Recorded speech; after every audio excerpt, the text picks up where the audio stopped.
Here's Michael Maine, diagnosed with cancer. We see yeast in the blood. We see shadow cells. We see polymerized proteins. That is a manifestation of cancer. He was diagnosed. 90 days, the cancer is gone, and we have a new man. So here are two brothers diagnosed with type 1 diabetes. The world is telling us that there is no cure for diabetes. And yet this was their blood. This was the blood after treatment. Before, after. Diabetes, no diabetes. This is a squamous cell carcinoma. It actually encapsulated the jugular and the carotid artery. It's, as you can see, very vascular. There was only one hope of a treatment, and that was an alkalizing lifestyle and diet and the 4 basic objectives. No one has ever reversed a squamous cell carcinoma. This was an inflammatory ductal cell carcinoma. Here we see the tumor, which is in excess of 10 centimeters. It is also, there's blood supply to it. It does not have well-formed or definitions. This is after 1 week of treatment, 2 weeks of treatment, 3 weeks of treatment, 4 weeks of treatment, 5, 6, and the tumor's gone. Bell's palsy, facial paralysis. Look at the blood. All this heterogeneous symplast, which is just what I call cities of garbage. Irregular shaped red blood cells. Yeast, paralysis. What causes paralysis? One word. It's a 4-letter word. Acid. What is the cause of all sickness and disease? It's a 4-letter word. Acid.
For the last 100 years in the United States, the medical theater has been completely monopolized and controlled by the MDs and the pharmaceutical companies.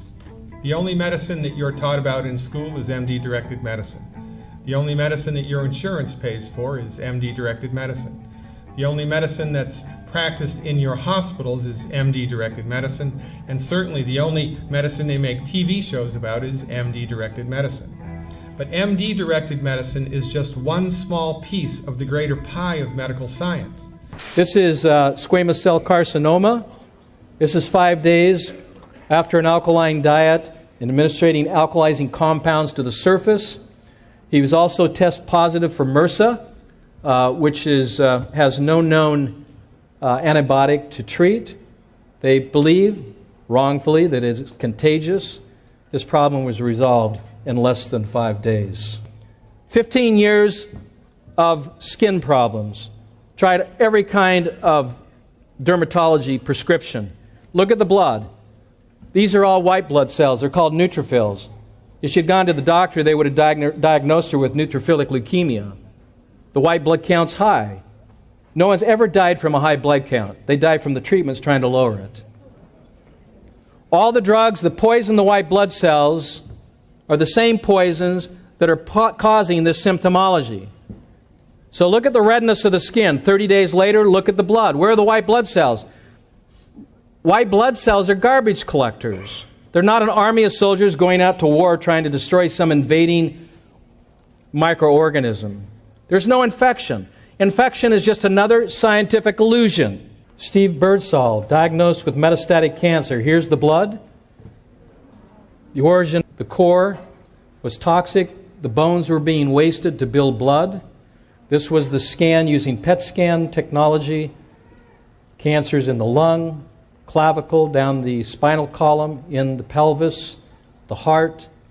This was 90 days after an alkaline lifestyle and diet. And yet, because the MDs have monopolized the medical theater in this country for 100 years, we equate medicine with MD. And we don't know that there's another way. We don't know that there actually do exist science-based, clinically verified, safe and effective alternatives to MD treatments, delivered by licensed physicians, and they're due. But we're not aware of this in the United States because of 100 years of pharmaceutical company propaganda. And here's how it breaks down. While the MDs have been driving the bus of medicine in the United States, the leading cause of death in the United States is MD-directed medicine. You can source this information at the front page of my website. There's an article called Death by Medicine. It is a 45-page long, extremely well-referenced document.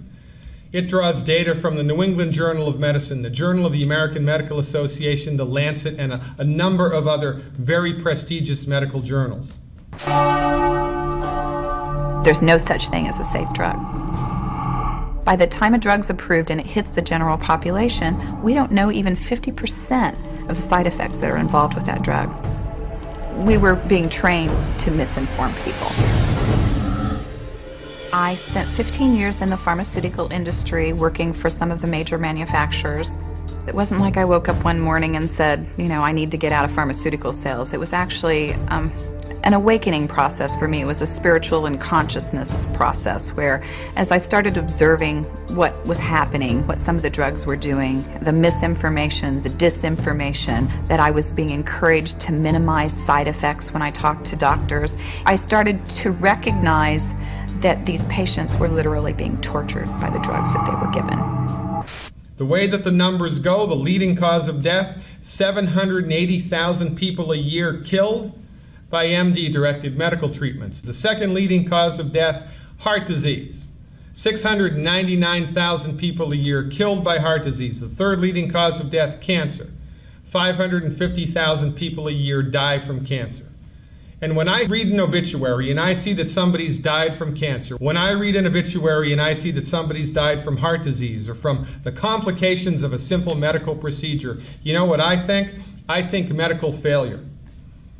But most people give the MDs a pass when they fail because we don't know that there's another way.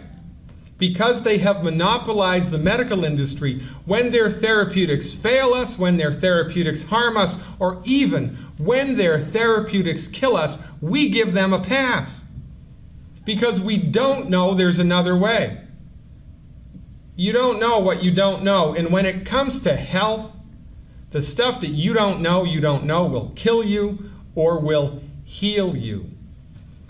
It's like the movie The Matrix. We are all deeply embedded in the matrix of the myth that the MD is the king of medicine and that the therapeutics delivered by the MD are the only valid medical therapeutics. This is why we let them continue to hurt us. This is why when their therapeutics fail us, we give them a pass.